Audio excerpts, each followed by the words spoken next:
উৎসৃজি art camp 2023 শিল্প শিক্ষক গণপতি পালের উদ্যোগে গত দুদিন ধরে চলল উৎসৃজি আর্ট ক্যাম্প। জানতে পারা গিয়েছে শনিবার এই আর্ট ক্যাম্পের উদ্বোধন করতে উপস্থিত ছিলেন বিষ্ণুপুর রাজ পরিবারের সদস্য বিষ্ণুপুর এসডিপিও কুতুবুদ্দিন খান, কলকাতা, বাংলাদেশ, বাঁকুড়া, দুর্গাপুর, আসানসোল, জামশেদপুরের বিখ্যাত সমস্ত পেন্টাররা উপস্থিত ছিলেন। এদিন প্রদীপ প্রজ্বলনের মাধ্যমে শুভ উদ্বোধন হয়। গতকাল থেকে আজ অবধি গণপতি পাল মহাশয়ের আহ্বানে আসা চিত্রশিল্পীদের সমস্ত খরচা বহন করেন দেবারতী কলা কেন্দ্র এবং তার প্রেসিডেন্ট গণপতি পাল বলেই সূত্রের খবর। আর্টিফিশিয়াল ইন্টেলিজেন্স যখন আধুনিকতার বেড়াজালকে আরো আধুনিকতার রঙে রাঙিয়ে তুলতে ব্যস্ত, ঠিক সেই মুহূর্তেই কাগজ কলম রঙের ব্যবহার একটু অন্যরকম আবেগ বললে ভুল কিছু বলা হবে না। খুদে থেকে প্রফেশনাল চিত্রশিল্পীদের ভিড়ে জমে উঠেছিল বিষ্ণুপুরের মহারাজা বীর হাম্বির উদ্যানের উৎসৃজি আর্ট ক্যাম্প। এক কথায় আজ বাঁকুড়ার বিষ্ণুপুরে একটি চিত্রশিল্পীদের পৃথিবী ধরা দিয়েছে আমাদের ক্যামেরায়, যা সত্যি আনন্দ আবেগে পরিপূর্ণ ঐতিহাসিক মুহূর্তের সাক্ষী বহন করে। গণপতি পাল অঙ্গীকারবদ্ধ পরবর্তী বছরগুলিতে আরো ভালোভাবে এবং চলমান রাখবেন এই আর্ট ক্যাম্প।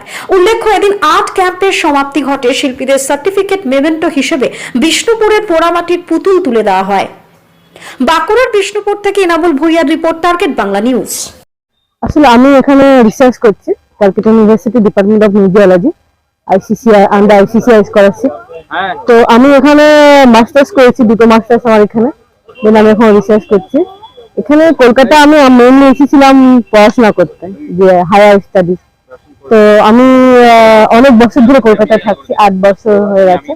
তো কলকাতা শহরকে আমি আমার সেকেন্ড হোম মানে ভাবি, কারণ আমি খুব প্রচন্ড ভালোবেসে ফেলেছি। আর এত কলকাতা মানুষ এত ফ্রেন্ডলি এবং এত হেল্পফুল, এটা আমি আসলে প্রথম থেকে পেয়ে এসেছি, যার কারণে আমি কলকাতাকে খুব ভালোবেসে ফেলেছি। গণপতি দা দেবারতী কলা কেন্দ্র, যাতে আমি এখানে এসেছি, আমার বিষ্ণুপুরের সেকেন্ড টাইম। বাট আমার খুব মানে ভালো লাগছে বিষ্ণুপুরের মানুষ, এবং আপনাদের এখানে যে স্থাপত্য আছে, মন্দির এবং টেরাকোটার কাজ, বিষ্ণুপুরের ডোকরা ভীষণ সুন্দর এবং ফেমাস। আমার এটা ফোক আর্ট, ঘোড়া আমার মেন সাবজেক্ট হচ্ছে ঘোড়া, এবং বিষ্ণুপুরে ঘোড়া খুব বিখ্যাত। আমার নাম প্রিয়াঙ্কা সাহা, আমি Calcutta university research scholar from Bangladesh. এবং দেবারতী আর্ট কেন্দ্রে ব্যবস্থাপনায় এখানে একটা বিষ্ণুপুরে একটা আর্ট ক্যাম্প হয়েছে দুদিন ধরে। সেখানে আমাকে আমন্ত্রণ জানানো হয়েছিল দেবারতী কলাক্ষেত্রে গণপতি পাল আর কি। তা ও নিজেও আর্টিস্ট, ও একটা স্কুলে শিক্ষকতা করে এবং এই ধরনের আর্ট ক্যাম্প ও বিগত 4-5 বছর ধরে করে আসছে। সেটা আমি শুনে এসেছি, কিন্তু এরা প্রথম কলকাতা আর্ট ফেয়ারে ওর সঙ্গে আলাপ হলো, দেখা হতেই আমন্ত্রণ জানালো। এবং বিষ্ণুপুর বলতেই আর কিছু আমাকে বলা দরকার হয়নি, আমি এক কথায় রাজি হয়ে যাই এবং চলে আসি। কেমন আয়োজন দেখলেন? আয়োজন অসাধারণ এক কথায়, এবং এমন একটা পরিবেশে আমাদের এখানে ছবিটা আঁকতে হলো। চারিদিকে 1000 বছরে আর্টের ছড়াছড়ি, যেগুলো দ্বারা আমরা প্রতিনিয়ত কলেজ লাইফ থেকেই ইন্সপিরেশন পেয়ে আসছি। সেই ধরনের আর্ট এখানে চারিদিকে, যে জোড়ামন্ডি অথবা এখানে টেরাকোটা কাজ, এখানে যখনই আমি আসি বিষ্ণুপুরে প্রত্যেকবারই নতুন নতুন আবিষ্কার করি। মানে এই কাজটা তো আমি এভাবে দেখিনি, খুব মানে লক্ষ্য করি এখানকার কাজকর্ম, এগুলো তো আমাদের অনুপ্রেরণা দেয়। আর এই ধরনের আর্ট ক্যাম্প হওয়াটা খুব জরুরি, কারণ এখানকার যে সাধারণ মানুষের উদ্দীপনা দেখেছি এবং এদের যে ব্যবস্থা দেখেছি, সেটা অসাধারণ এক কথায়। এবং তারা ছবি বিষয়ে অনেক কথা বলেছে, অনেকে জানতে চেয়েছে এখানে জুনিয়র এবং সিনিয়র যারা পেন্টার, তারা সবাই মিলেমিশে ছবি আঁকা হয়েছে, এক কথায় অপূর্ব। আমার নাম হচ্ছে সুব্রত কর, আমি কলকাতা আর্টিস্ট। আমি বাংলাদেশ থেকে আসছি। আসলে আমি বিষ্ণুপুরে প্রথম আসছি উৎসৃজি আর্ট ক্যাম্পে, দেবারতী কলাকেন্দ্রের পক্ষ থেকে আমন্ত্রিত শিল্পী হিসেবে। আসলে এখানে আসার পরে বিষ্ণুপুর ঘুরে দেখলাম, একটা অপূর্ব একটা শহর আমার মনে হলো। কারণ এখন আমি যেখানে দাঁড়িয়ে কথা বলছি, 1000 বছরের একটা ইতিহাসের উপরে দাঁড়িয়ে আছি, এবং এখানে সেই বর্তমানে যে ওয়ারিশ হিসেবে যিনারা আছেন, রাজ পরিবারের সদস্য হিসেবে যারা আছে তাদের সাথে আমি পরিচিত হলাম, ভালো লাগলো। যাদের কাছ থেকেও আমি অনেক ইতিহাস জানতে পারলাম, জেনে নিজেকেও অনেকটা ধন্য মনে করছি এবং সৌভাগ্য মনে করছি যে এই পর্যায়ে এসে এখানে আর্ট ক্যাম্পে আমি একজন প্রার্থী হতে পেরেছি। গণপতি সঙ্গে আমার খুব বেশি পরিচয় না, এই 3 মাসের মতো পরিচয়। আমি ডক্টর বিপ্লব গোস্বামী, বাংলাদেশ থেকে আসছি। প্রথমে জানাই আপনাদের সমস্ত দর্শককে আমার প্রাণ ভরা শুভেচ্ছা। আমি শিল্পী নিয়াজ, কলকাতা থেকে এসেছি। কলকাতা দুর্গাপুজো শিল্প আপনারা দেখে থাকবেন, সেই চর্চাটাই করি বেশ কিছু বছর ধরে। আর আজকে যে টানে এসেছি সেই উৎসিজি আর্ট ক্যাম্পের মূল কর্ণধার গণপতি পালের ভালোবাসার টানে, এবং সর্বোপরি এই বিষ্ণুপুরের মাটির গন্ধের টানে, যেখানে বাংলার সমস্ত শিল্পের পীঠস্থান বললে কম বলা হয়, ইন্ডিয়ার পীঠস্থান এবং সারা বিশ্বের কাছে একটা আইডল। সেই টেরাকোটা শিল্পের এই যে কনসেপ্টটা আপনি দেখতে পাচ্ছেন, একটা সময়টাকে ধরা হয়েছে টেরাকোটা ফর্মটাকে, সেখান থেকে আজকে এই ফর্মটা আস্তে আস্তে প্রায় শেষের পথে দেখছি। বেশ কিছু লোকের সঙ্গে কথা হচ্ছিল, এক ভদ্রলোক একটু অভিমান এবং দুঃখ নিয়ে বললো যে এগুলো হয়তো আর থাকবে না বেশি দিন। তো আমি এই ছবিটা আঁকার আগে 1 ঘন্টা এই পাওয়াটা ঘুরেছি।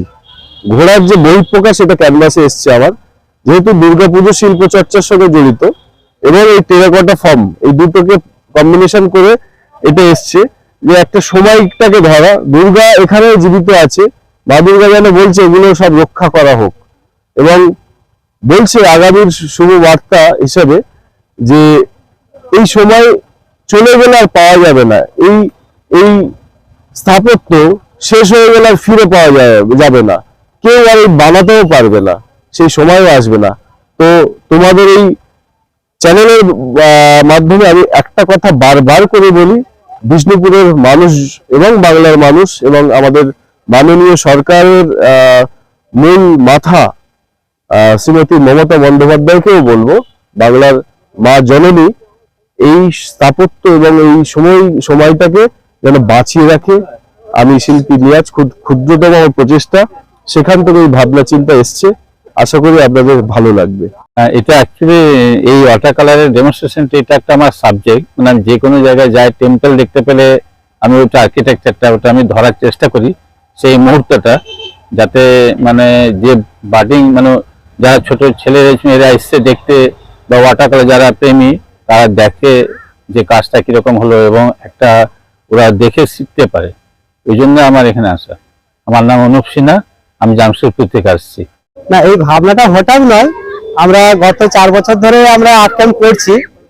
জয়পুরেতে শুরু করেছিলাম 2020 সালে, আর এই বছর 2023 সালে, এটা 4 বছর হচ্ছে, 4th বছর। এখানেতে বিভিন্ন শিল্পী দেশ, মানে আমাদের বাঁকুড়া, যারা বিষ্ণুপুর বাঁকুড়া আমাদের রাজ্য এবং দেশ বিদেশ থেকেও আছেন, বাংলাদেশ থেকে 2জন অতিথি শিল্পী আছেন। সবাইকে নিয়ে একটা মানে শিল্পী সমাবেশ, প্রাইজ বলতে আমরা সম্মাননা জ্ঞাপন করেছি। আমাদের বিষ্ণুপুরের পোড়ামাটির ঘোড়া সকল শিল্পীকে একটা করে উপহার স্বরূপ দিয়েছি। অবশ্যই আমরা প্রত্যেক বছর এই ক্যাম্প করাবো, তার কারণ এই ক্যাম্প থেকে আমাদের এলাকার যারা উদীয়মান চিত্রশিল্পী তারা অনেক অনুপ্রাণিত হয়, উৎসাহ পায়। দেখুন, ডিজিটাল যে মিডিয়া, সেই ডিজিটাল মিডিয়াও তা একটা মানুষের মাধ্যমেই পরিচালিত হয়, একটা শিল্পী মন থেকেই পরিচালিত হয়। তো এই এআই মাধ্যমে শিল্প সৃষ্টি হচ্ছে ঠিকই, কিন্তু মনোগ্রাহী হওয়ার জন্য বা শিল্পীর একটা মানুষের যে মনের ভাবনাকে প্রকাশ করার জন্য তাকে মানে তার শিল্পরস আস্বাদন করতে গেলে ছবি অবশ্যই দরকার, চিত্র অবশ্যই দরকার।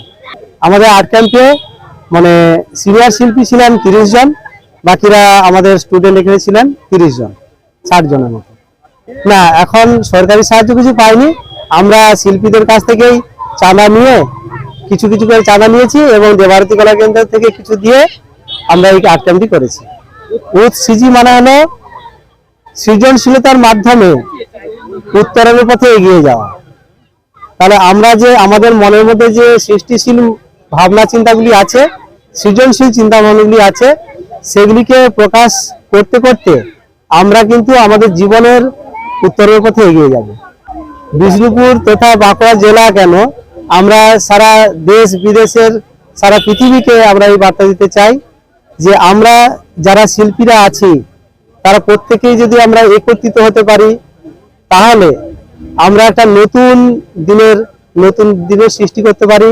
একটা মানে মানবিক যে মূল্যবোধ সেগুলোকে আমরা প্রকাশ করতে পারি।